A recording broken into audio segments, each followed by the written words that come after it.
Olá, povo de Deus, estou aqui para mais uma Palavra das 15. Obrigado pela tua presença. Sempre é uma alegria saber que tenho a tua companhia aqui comigo às 15 horas. Você que não pode ficar até o final nessa mensagem aqui, ouça ela depois. Deus tem mais para o teu coração, para a tua vida. Eu vou hoje estar ministrando os Salmos de número 24. E será uma benção, com certeza.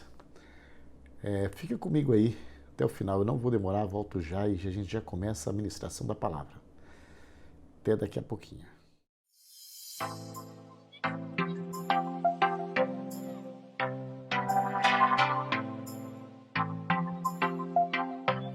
Palavra das 15 já está no ar, já estamos começando a Palavra das 15. Você é sempre bem-vindo aqui comigo. Todos os dias, de segunda a sexta-feira, você pode estar me vendo aí pela YouTube ou por outra plataforma. Você é sempre bem-vindo aqui comigo. Eu quero louvar a Deus pela tua vida. Nós estamos aqui todos os dias, de segunda a sexta-feira, falando do amor de Deus. O nosso assunto aqui é exclusivamente uma aplicação da Bíblia. Nós não viemos aqui trazer um curso teológico, nós não viemos aqui apresentar nada mais do que a palavra, a aplicação da palavra de Deus. E nós estamos falando da Bíblia inteira. E nós estamos agora aqui no Salmos 24. Salmos 24 ele é dividido em três partes. Salmos 24 ele começa primeiro exaltando a Deus pelos seus feitos. E segundo, ele apresenta as qualificações para entrar no templo, para adorar a Deus. E a terceira parte, ele glorifica, é uma canção sobre a entrada da Arca da Aliança no templo, na ocasião que Davi trouxe da casa de Obed-edom e entrou ali na cidade de Jebuseu, ou na cidade de Jerusalém. Então, são divididos em três partes. E nós começamos pelo verso de número 1, que diz assim: a terra e tudo que nela há são do Senhor. A terra e tudo que nela há são do Senhor. Ou seja, são feitos do Senhor. São feitos, foi o Senhor que fez. Tudo que nela há. O mundo e todos os seus habitantes lhe pertencem. Então, quem determina e quem conduz a terra, o mundo, os habitantes, tudo que há na terra, no mar, tudo isso está no controle de Jeová. É isso que ele está dizendo. Está tudo no meu controle. E o verso 2 ele diz: pois sobre os mares ele edificou os alicerces da terra.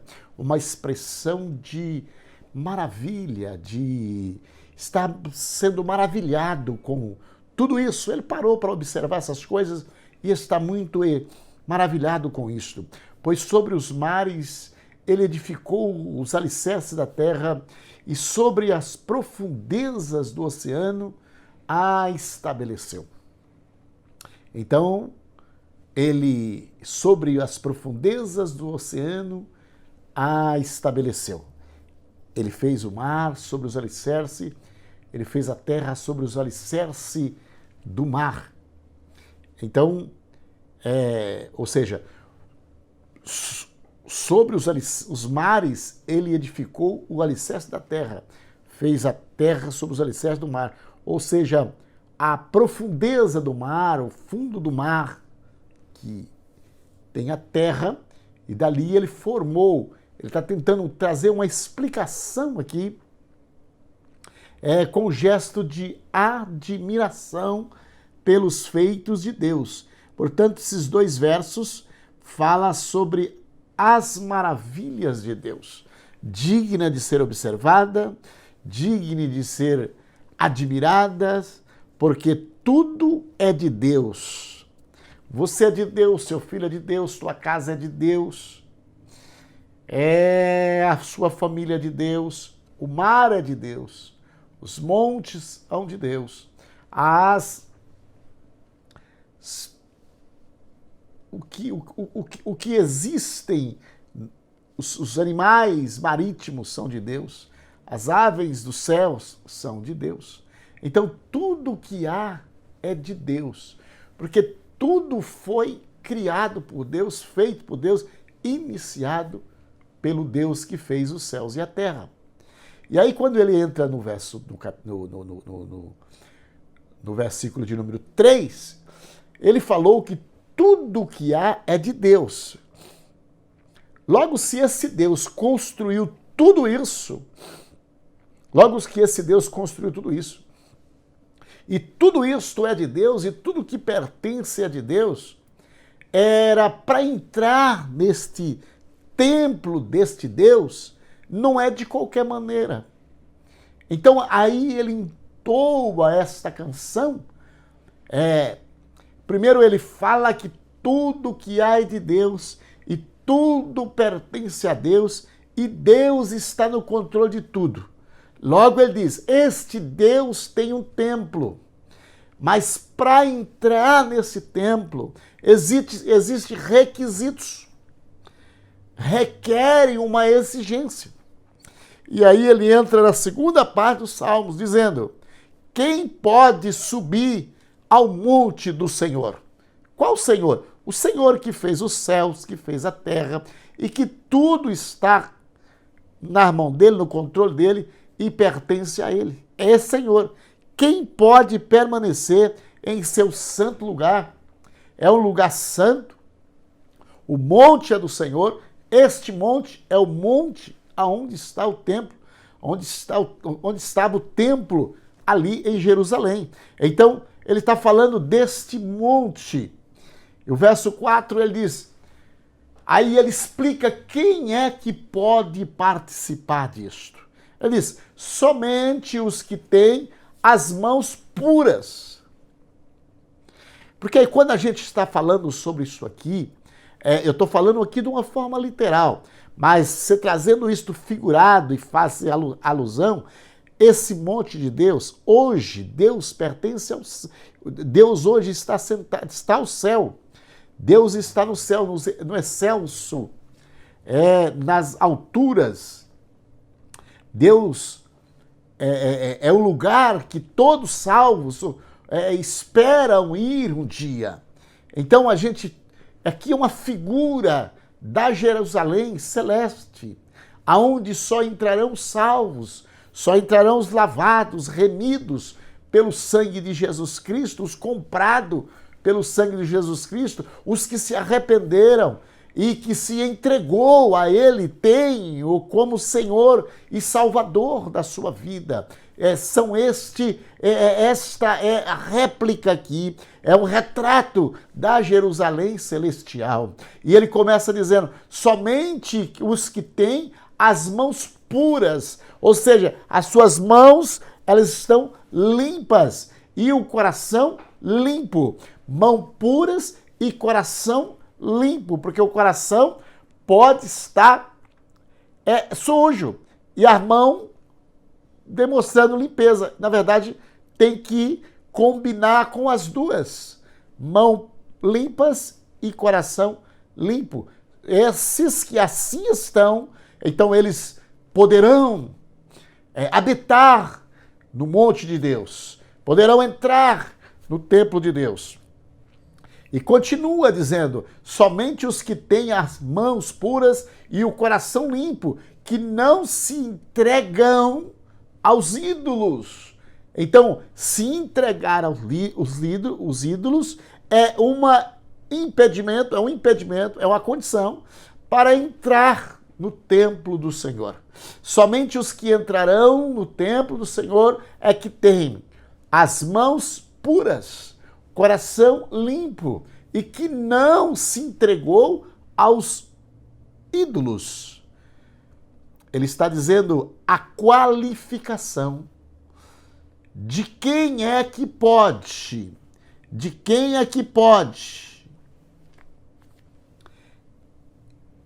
subir o monte do Senhor e que pode permanecer no seu santo lugar. E ele começa aí tecer os requisitos. E ele começa falando da mão. Como anda a sua mão? Sua mão tem que estar limpa, sua mão tem que estar pura, o seu coração tem que estar limpo e você não pode se entregar aos ídolos. Então, idólatra não sobe lá. Idólatra não sobe nem permanece lá. Se a mão não estiver limpa, não sobe nem permanece lá. Se o coração não estiver limpo, não sobe nem permanece lá. São os primeiros 3 requisitos que exigem para entrar no templo de Deus. Ele traz aqui esta lista de exigência. Somente os que têm as mãos limpas. A nossa mão, ela é a que conduz, porque como que o pecado entra?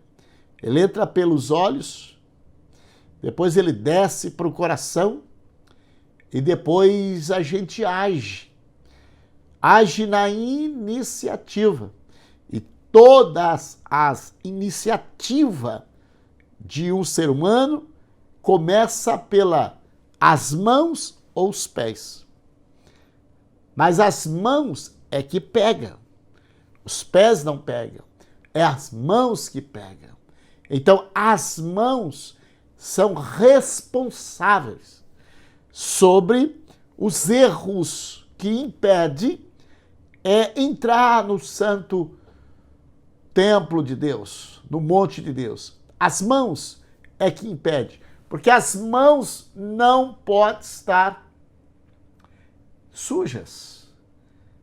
As mãos é onde a gente toca no pecado, é com as mãos. É com as mãos que a gente suja o corpo todo. Tudo inicia pela mão. Os olhos, coração, que é o mesmo da mente, falando da mente, suja o desejo, e aí o toque pela mão. E aí o salmista vem trazer esta canção para dizer, para subir lá, as mãos têm que estar limpas.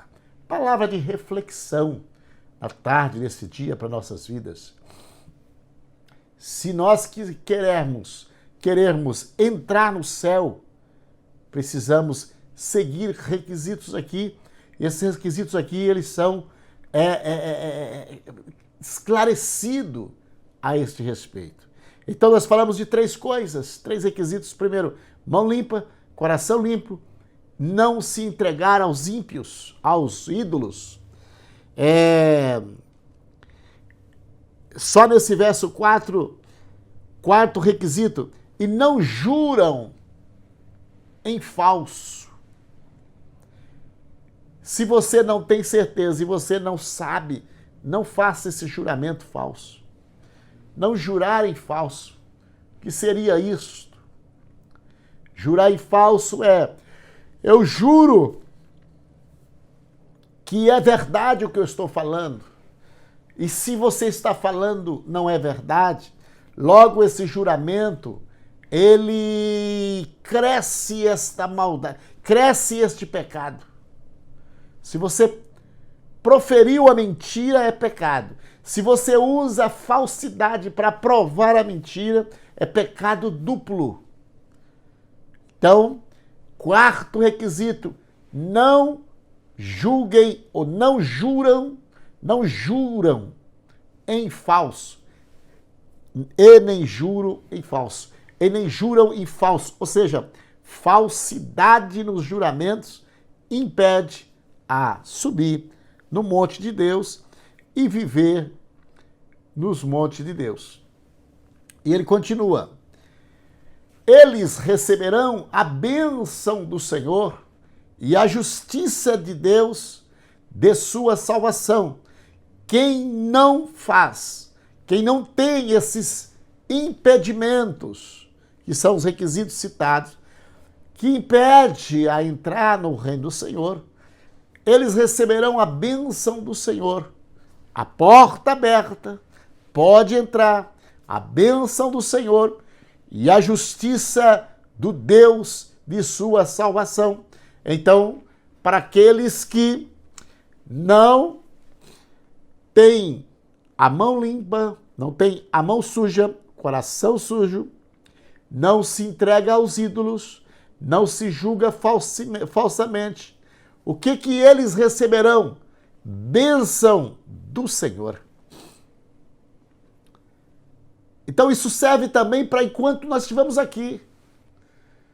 Às vezes a bênção está parada e ela não chega. E a gente fica perguntando por que eu não consigo receber essa bênção.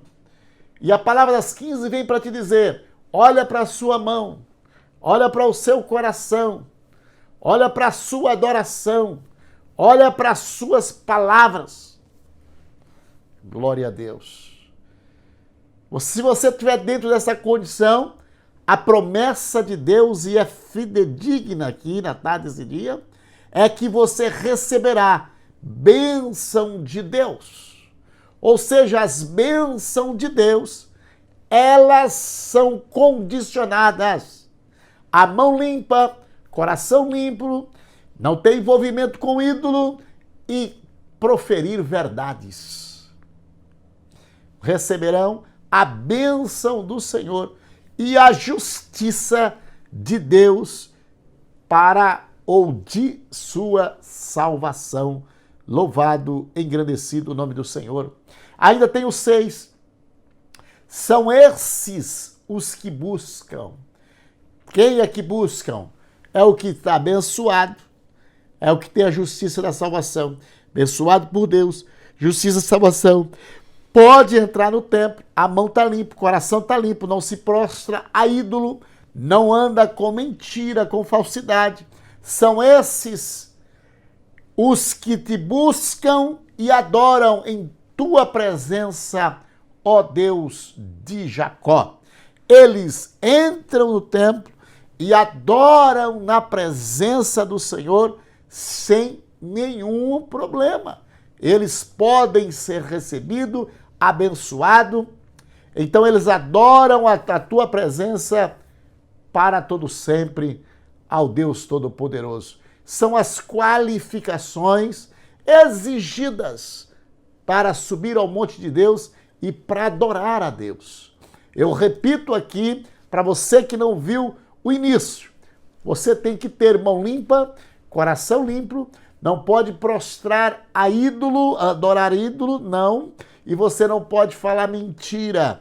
Essas pessoas que assim procedem desta forma, não praticando isso, eles receberão a bênção do Senhor, a justiça do Deus da salvação, e são eles, esses o que buscam e adoram a tua presença, ó Deus de Jacó. Terceira parte dos Salmos é a parte quando eles chegaram com a Arca da Aliança para entrar no templo, trazer lá da casa de Obed-edom. Então, começaram assim, abram-se portões da cidade, abram-se antigos portais, para que entre o Rei da Glória. Aí ele pergunta, quem é este o Rei da Glória? O Senhor forte, poderoso, o Senhor invencível nas batalhas. Abram-se portões da cidade, abram-se antigos portais, para que entre o Rei da Glória. Quem é este Rei da Glória? O Senhor dos Exércitos. Ele é o Rei da Glória. E aqui a gente também transporta isto aqui para o nosso futuro, ou seja, para o futuro do Senhor, quando Jesus venceu todas as batalhas na terra. Ele foi morto, ressuscitou, venceu, entregou sua vida, e ele vai chegar, e ele vai um dia entrar com a igreja nos portões celestial. Então será o cântico messiânico da solução e entrando dentro da Jerusalém celestial. Palavra das 15 para o teu coração. Que Deus abençoe a tua casa, o teu lar. Que Deus abençoe o seu envolvimento secular. Que Deus te dê saúde, paz e contentamento. Que você seja sempre abençoado. E essa é a palavra que nós sempre ministramos aqui, na palavra das 15. Provisão na tua vida, multiplicação de bênção, alegria para a tua alma e que você possa realizar os sonhos, os projetos que você tem. Deus é poderoso para mudar situação. Deus é poderoso para mudar cativeiro, virar página, trazer alegria novamente, restituir o que você perdeu, porque Ele é poderoso. Palavra das 15 para o teu coração. Muito obrigado pela tua presença. Você é sempre bem-vindo aqui conosco. Fica com Deus. Estaremos orando a Deus. Querido Pai, bondoso Santo, te damos graças, Senhor, pela tua bondade, pelo teu poder, pela tua palavra, Senhor, pela vida de todos que estão me acompanhando pela esta live, Senhor. Acompanhando, meu Deus eterno, por este vídeo, Senhor. Aonde ele chegar, Senhor, faça guarida, porque o Senhor é Deus de proeza, Senhor, na vida dos teus filhos. Aceite a minha oração, em o nome de Jesus.